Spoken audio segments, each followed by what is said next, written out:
આજે પપ્પાના 69th બર્થડેના દિવસે પપ્પા હંમેશા જ મનોદિવ્યાંગ બાળકો એમને અપાર એમના માટે હેત હતું. પપ્પા જ્યારે હયાત હતા ત્યારે પણ મનોદિવ્યાંગ બાળકોનો પ્રસંગ એ હંમેશા પોતાના બર્થડેના દિવસે કરતા. તો અમે એ જ પરંપરાને આગળ વધારી છે. આજે અમે મનોદિવ્યાંગ બાળકોનો એક મેડિકલ કેમ્પ એમને રમાડવા, એમની સાથે આઉટડોર ક્રિકેટ અને વોલીબોલ, ફૂટબોલ જેવી ગેમ્સ રમાડવી, એમને જમાડી અને અમે એમને વિદાય કરશું એવો આજે પ્રોગ્રામ રાખ્યો છે. અને એ જ છે કે પપ્પાની જે સામાજિક પ્રવૃત્તિઓ અને પપ્પાનું જે વિશાળ હૃદય હતું એ જે લીગસી છે એને અમે છોકરાઓ અમે આગળ વધારીએ એના માટેની અમારો આ એક વિનમ્ર પ્રયાસ છે. અને એ જ અમારી બધાની પ્રાર્થના છે. એમાં પપ્પા અમને ચોક્કસ બળ પૂરું પાડશે. અને આ તકે હું બધા જ લોકોનો આભાર માનું છું. અમને આમાં આટલો બધો સપોર્ટ મળ્યો છે. નરેન્દ્રભાઈ, અમિતભાઈ, ગુજરાત ગવર્મેન્ટ અને બધા જ ભાજપ પરિવાર આજે અમારી સાથે ઊભો છે. એના માટે અમે બધાના ખૂબ ઋણી છીએ. ખાસ તો મનોદિવ્યાંગ બાળકો સાથે વિજયભાઈનો ખાસ નાતો અને ખાસ વાત કરીએ તો ઘણી સેવાઓ મેડિકલ સહાય ને ઘણું બધું ઉપયોગ કરતા, એને લઈને શું કહેશો? પપ્પા હંમેશા જ કહેતા કે પપ્પા હંમેશા આઈ થિંક રાજનીતિ કરતાં સામાજિક પ્રવૃત્તિઓને વધારે પ્રાધાન્ય આપ્યું છે. અને એ જ આઈ થિંક એમને આગવી ઓળખ આપી ગયું છે. તો અમને લોકોને એવું લાગે છે કે સામાજિક પ્રવૃત્તિઓ જે પપ્પા કરતા એનો જે મહાન વારસો એ છોડીને અમારી માટે ગયા છે એ અમે આગળ વધારીએ એવું અમારી ઈચ્છા છે. વિજય વહાલ સંગમ એ દિશાનું પહેલો પ્રયાસ છે અને અમે આવી જ પ્રવૃત્તિઓ આગળ ઉત્તરોત્તર કરતા રહીશું એવી અમારી પ્રાર્થના છે.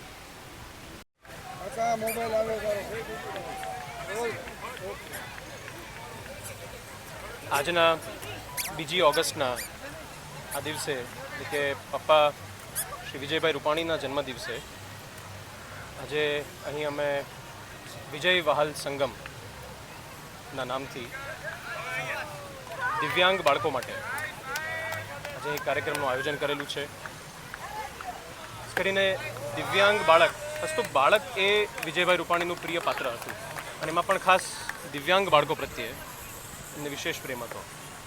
આજે આપણે સૌએ અલગ અલગ સોશિયલ મીડિયાના માધ્યમથી એમના દિવ્યાંગ બાળકો સાથેના, દિવ્યાંગજનો સાથેના અનેક વિડીયો જોયા.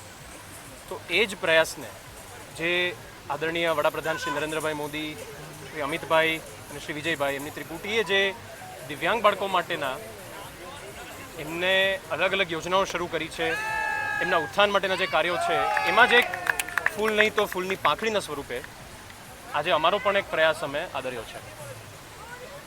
આ વિજય વહાલ સંગમ કાર્યક્રમમાં આપણે રાજકોટની અલગ અલગ મનોદિવ્યાંગ સંસ્થાઓના 300થી વધારે બાળકોને આજે અહીં આપણે સિઝન્સ હોટલ ખાતે અહીં ભેગા કર્યા. બાળકોને આપણે સવિશેષ હૃદય આમંત્રણ આપ્યું અને બાળકો અમારા આમંત્રણને સ્વીકાર કરી એમના ટીચર સાથે અહીં આવ્યા.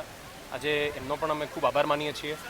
કાર્યક્રમમાં ઉપસ્થિત રાજકોટ, સૌરાષ્ટ્ર અને ગુજરાત ભાજપના તમામ નેતાઓ, અમારા આદરણીય વડીલોનો પણ અમે ખૂબ આભાર માનીએ છીએ. સાથે સાથે અહીં કાર્યક્રમને સક્સેસફુલ બનાવવા માટે જે બધી ટીમો હાજર છે એમનો પણ અમે સવિશેષ આભાર માનીએ છીએ. કાર્યક્રમમાં મેડિકલ કેમ્પનું આયોજન કરવામાં આવ્યું છે કે બાળકોને અહીં એમની ચકાસણી થાય પછી એમને સ્પેશિયાલિસ્ટ ડૉક્ટરની ટીમો, 30થી વધારે સ્પેશિયાલિસ્ટ ડૉક્ટર્સ અને 10થી વધારે જનરલ પ્રેક્ટિશનર્સની ટીમો અહીં આજે ખડે પગે છે. બાળકોની ચકાસણી કરી એમને દવાઓ પણ પ્રિસ્ક્રાઇબ કરવામાં, દવાઓ પણ આપવામાં આવશે. અને એના પછી આપ જોઈ રહ્યા છો પાછળ એમ બાળકોના રમતગમતનું, આઉટડોર ગેમ્સ, ઇન્ડોર ગેમ્સનું પણ આયોજન છે. એક બાળકને રમત ગમતથી વધારે વહાલું કશું નથી હોતું.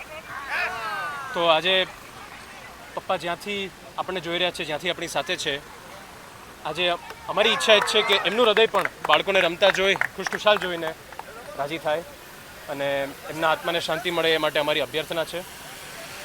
અને બાળકોના ભોજનની પણ વ્યવસ્થા છે. તો આજે અમારું અહોભાગ્ય છે કે અમારો દિવસ આજે અહીં અમે આ બાળકો સાથે અમે ગુજારી રહ્યા છીએ. તો આ તક માટે અમે બાળકોનો અને ઈશ્વરનો ખૂબ આભાર માનીએ છીએ.